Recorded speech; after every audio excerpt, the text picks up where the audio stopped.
ملک و رواں دواں ہے، اس میں انسان بھی ہے، جنات بھی ہے اور پرندے بھی ہیں. حتی اذا اتوا علی واد النمل، سلیمان کا لشکر ایک وادی میں آیا جہاں چیونٹیوں کی اکثریت تھی. قرآن کریم اسے وادی نمل کہتا ہے. علی واد النمل قالت نملہ، ایک چیونٹی نے اپنی برادری کو خبردار کیا، یا ایھا النمل ادخلوا مساکنکم لا یحطمنکم سلیمان وجنودہ. ایک چیونٹی نے اپنی برادری کو خطرے سے آگاہ کرتے ہوئے کہا، جلدی جلدی سے اپنے سوراخوں میں گھس جاؤ. صحرا کے سینے پہ پھرتی ہو، سلیمان آ رہا ہے اپنے لشکر سمیت. اگر تم سینے پر رہو گی صحرا کے تو کچلی جاؤ گی. لا یحطمنکم سلیمان وجنودہ، تمہیں سلیمان کے پاؤں اور ان کا لشکر کچل نہ ڈالے. سوال پیدا ہوا، پیغمبر تو کمزوروں کو کچلا نہیں کرتے، پیغمبر ضعیفوں کو کچلا نہیں کرتے. قرآن کریم نے فرمایا جان بوجھ کر نہیں، وَهُمْ لَا يَشْعُرُونَ. تم چھوٹی چھوٹی ہو نا، نظر نہیں آتی ہو، جان بوجھ کر تو نہیں کچلے گا پیغمبر. جب تم نظر نہیں آتی ہو تو بے خیالی میں کچلی جاؤ. ہر چھوٹی بڑی چیز کو دیکھنے والا اللہ کے سوا کوئی نہیں. وَهُمْ لَا يَشْعُرُونَ. چیونٹی کی بات قرآن پاک نے نقل کی چونکہ اس میں ایک بہت بڑا سبق تھا نا، ورنہ کیا ضرورت تھی چیونٹی کی بات قرآن کیوں نقل کرتا. قالت نملہ، یہاں تک تو واقعہ کا بیان ہے. اب جو آگے ہے نا، یا ایھا النمل ادخلوا مساکنکم لا یحطمنکم سلیمان وجنودہ وهم لا یشعرون. یہ چیونٹی کا بیان ہے جو قرآن نے نقل کر دیا، اور اس لیے نقل کیا قرآن کریم نے تاکہ رہتی دنیا تک انسانی فکر کو روشنی ملتی رہے. پیغمبر ہر بات کو نہیں جانتا، پیغمبر کائنات کے سارے رازوں کا عالم نہیں ہوتا. پیغمبر وہی جانتا ہے جو اللہ اسے بتائے. نعرہ تکبیر، نعرہ رسالت، عالم ما کان وما یکون، اللہ کے سوا کوئی نہیں. قل لا یعلم من فی السماوات والارض الغیب الا اللہ. حکم دیا اپنے محبوب کو رب العالمین نے، کل فکر و نظر کی بلندیوں سے اعلان کر دیجئے میرے رسول، لا یعلم من فی السماوات والارض الغیب الا اللہ. زمین و آسمان میں غیب کی باتیں کوئی نہیں جانتا مگر اللہ ہی.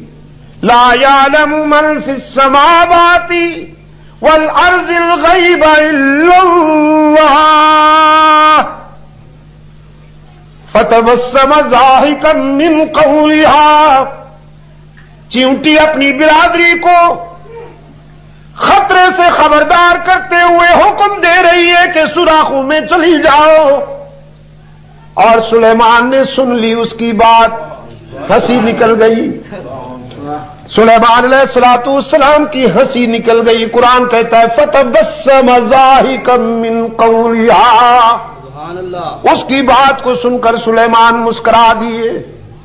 قال رب اوزعنی ان اشکرک. یہ ہے بات، چیونٹی کی بات سن کر سلیمان مسکرا دیے کہ اپنی برادری کی کتنی خیر خواہ ہے، ان کو خطرے سے آگاہ کرتے ہوئے ہلاکت سے بچانے کی حکم دے رہی ہے۔ سلیمان علیہ السلام نے اللہ کے حضور شکر کے ہاتھ بلند کر دیے۔ الہ العالمین تیرا شکر، تو نے کتنا کرم کیا مجھ پر، سلطنت بھی عطا کی، حکومت بھی عطا کی، تخت بھی عطا کیا، اور یہ چھوٹی چھوٹی چیونٹیاں بولتی ہیں تو ان کی گفتگو کو سمجھنے کی صلاحیت بھی تو نے مجھے عطا فرمائی۔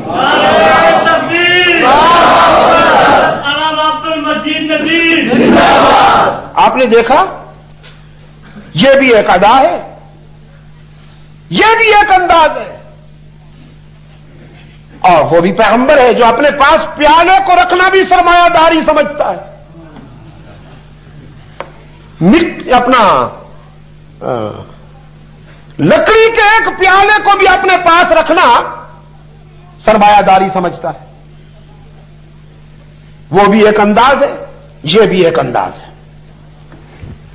لہذا اس گفتگو میں نے آپ کو یہ بتانے کی کوشش کی ہے کہ اچھا لباس تقوی کے خلاف نہیں، صاف ستھرا موزوں لباس تقوی کے خلاف نہیں، اور لوز ڈریس، میلا کچیلا لباس تقوی کی علامت نہیں۔ جزاکم اللہ۔ تقوی اس جذبے کا نام ہے جو انسان کے دل میں پیدا ہوتا ہے، اور جب وہ پیدا ہو جائے تو پھر انسان اللہ کے سوا کسی سے نہیں ڈرتا۔ اصحاب رسول میں وہ جذبہ پیدا ہوا، وہ روح پیدا ہوئی تقوی کی، وہ پھیل گئے صحراؤں میں، وہ اتر گئے دریاؤں میں، وہ کود گئے آگ کے شعلوں میں، وہ سینکڑوں تھے تو ٹکرا گئے ہزاروں سے، عرب سے اٹھے عجم میں پھیلے، ان کے پاؤں کی ٹھوکروں میں زمانہ نظر آیا، اس لیے کہ تقوی کی روح بیدار تھی۔ یہی سعد ابن ابی وقاص رضی اللہ تعالی عنہ، جن کا میں نے آپ کو پہلے چھوٹا سا نقش عرض کیا، جن کی سیرت سے قادسیہ سے واپسی پر، قادسیہ اور مدائن کے مراحل طے کرنے کے بعد خیال آ گیا کہ یہ ایران کا آتش پرست، ایران کا آتش پرست مجوسی بادشاہ صدیوں سے انسانوں کا استحصال کر رہا ہے، ذرا اس کی طبیعت بھی ٹھیک کرتے نہ جائیں۔ صحابہ سے پوچھا، اپنے رفقا سے پوچھا، اپنے ساتھیوں سے پوچھا، انہوں نے کہا جی بالکل کرتے جائیں۔ یہ ایران اور آتش پرستی کا چولی دامن کا ساتھ ہے۔ آج بھی انگاروں پہ انگارے بچھا کر اس کے اوپر عبادت کرتے ہیں، یہ انگارے بچھا کر اس کے اوپر، یہ وہی یادگار ہے، آتش پرستی کا پرانا طرز چلا رہا ہے۔ ایک نسبت باقی ہے ابھی یزدگرد کی طرف، لشکر اسلامی نے رخ کیا، درمیان میں دریا پڑتا تھا، ادھر مجوسی آتش پرست شاہ ایران کو جب پتا چلا کہ محمد کے رضاکار اس طرف آ رہے ہیں صلی اللہ علیہ وسلم رضوان اللہ علیہم اجمعین، تو درباریوں سے پوچھا کیا کریں۔ درباریوں نے کہا معلومات جو ہمیں پہنچی ہیں اس لشکر کے بارے میں، ہمیں جو معلومات پہنچی ہے تو وہ یہ ہے کہ ان کا راستہ دنیا کی کوئی طاقت نہیں روک سکتی۔ یہ ہزاروں ہیں تو لاکھوں پہ بھاری، یہ سینکڑوں ہیں تو ہزاروں پہ بھاری، انہوں نے جہاں قدم رکھا فتح و کامیابی نے ان کے قدم چومے ہیں، ان سے ٹکرانا تو بہت مشکل ہے۔ تو شاہ ایران نے ماتھا پکڑ لیا، کہنے لگا پھر کیا کریں۔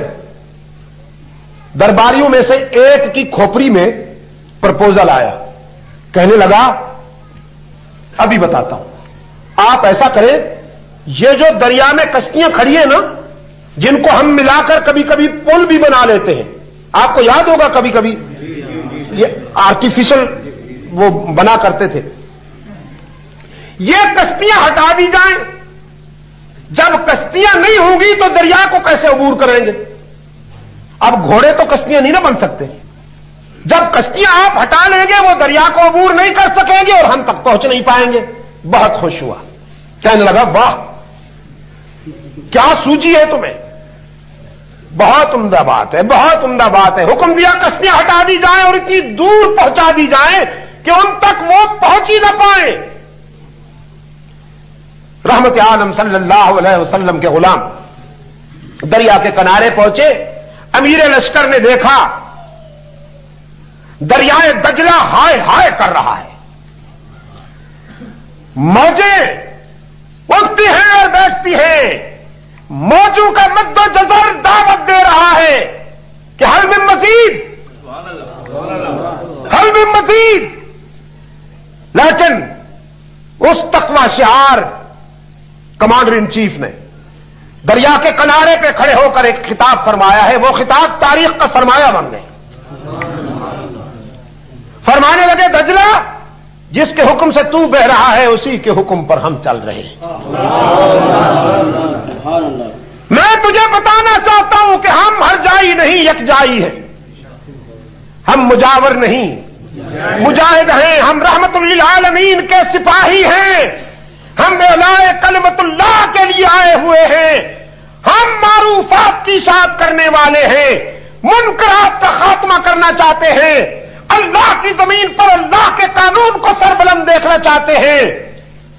اور سن، تیری موجیں ہلاکت خیز صحیح، لیکن تجھے پتا ہے نا کہ ہم محمد کے شاگرد ہیں اور محمد کی تعلیمات نے ہمارے دل سے اللہ کے سوا سب کا خوف نکال دیا ہے، تیری موجوں سے ہمیں کوئی ڈر نہیں، لہذا ہم آ رہے ہیں۔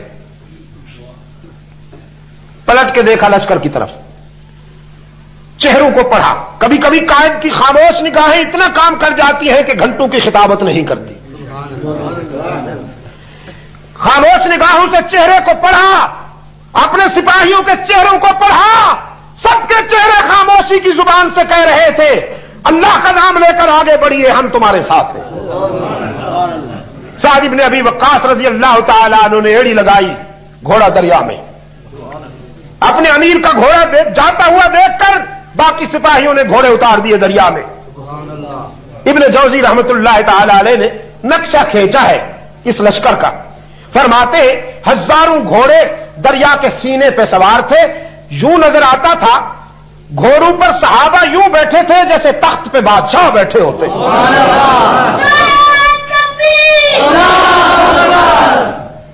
چلے جا رہے ہیں، پانی کا تیز بہاؤ تھا تو جانور ذرا تھکنے لگے، مشیت ایزدی نے دستگیری کی، اللہ کے کرم نے دستگیری کی کہ پانی چھوٹا آ گیا، زمین نکل آئی تاکہ گھوڑے ذرا سانس لے لیں، ذرا دم بحال کر لیں، کچھ خشک زمین پر چلتے رہے، پھر پانی آ گیا، پرلے کنارے ایرانی یہ منظر دیکھ رہے تھے کھڑے ہوئے، پرلی طرف خمینی کی جنس یہ منظر دیکھ رہی تھی۔ انہوں نے جب دیکھا کہ اصحاب رسول بغیر کسی رکاوٹ کے، بغیر کسی تکلف کے آگے اور کنارے پہ چڑھنے والے ہیں تو دم دبا کے بھاگے، دم دبا کے بھاگے، اور سب کی زبان پر یہ جملہ تھا دیوان آمدن، دیوان آمدن، یہ تو کوئی دیو ہے، یہ تو کوئی جنات ہے، نہ انہیں دریا روکتا ہے، کشتیاں نہ ہوں تو انہیں کوئی پرواہ نہیں، ان کے گھوڑے کشتیاں بن جاتے ہیں، نہ انہیں موجیں روکتی ہیں، لمان دیوان آمدن، دیوان آمدن، جس بستی میں گزرتے کہتے دیوان آمدن، دیوان آمدن، بھاگ جاؤ، نکل جاؤ۔ یزدگرد کے پاس پہنچے، اپنے شاہ کو بتایا، وہ تو دریا عبور کر کے آ رہے ہیں، انہیں کشتیوں کی کوئی ضرورت نہیں۔ اس نے جلدی جلدی سے فرار اختیار کی، کنارے پہ پہنچے، ایک مجاہد نے دیکھا کہ وہ جو گھوڑے کے اوپر وہ ہوتی ہے نا جی نا، اب دیکھیے میں بتاتا ہوں آپ کو، ادھر سے بھی ایک تھیلا ہوتا ہے، ادھر سے بھی ایک تھیلا ہوتا ہے، کچھ رکھا جاتا ہے اس پہ. خرجین جزاکم اللہ، یہ پشتو ہے. خرجین جزاکم اللہ. خرجین کے ایک حصے میں سے مٹی کا پیالہ بہ گیا تھا پانی میں. مجاہد نے دیکھا وہ مٹی کا پیالہ نہیں ہے، گھوڑے کو موڑ کر دریا کی طرف رخ کیا. کہنے لگے دجلہ دیکھ ہم مسافر ہیں، مسافر کی ہر چیز قیمتی ہوتی ہے، چھوٹی چھوٹی چیز کی بھی ضرورت ہوتی ہے مسافر کو. ویسے تو پیالہ مٹی کا ہے، اس کی کوئی حیثیت نہیں، لیکن تیری دیانت تو تاریخ میں مثال بننے والی ہے. میرا پیالہ کیوں ضائع ہو جائے؟ میں چاہتا ہوں کہ وہ پیالہ مجھے واپس ملنا چاہیے، سفر میں کام آتا ہے. تاریخ گواہ ہے دوستو، تاریخ گواہ ہے کہ پانی کا بہاؤ یوں تھا نا، پیالہ یوں آیا، پانی ادھر بہ رہا تھا، پیالہ یوں آیا، پانی کے سینے کو چیرتا ہوا رحمت للعالمین کے غلام کے سامنے آ کر کھڑا ہوا کہ کی محمد سے وفا تو نے تو ہم تیرے.